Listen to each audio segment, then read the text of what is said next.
Ako si Renato Solitario, 50 years old.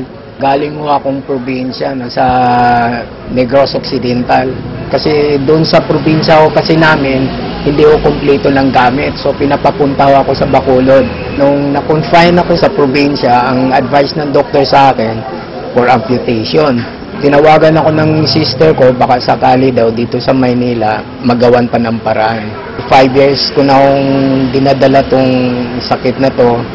Tapos, pag lumalakad ako, dumudugo yung ilalim ng paa ko.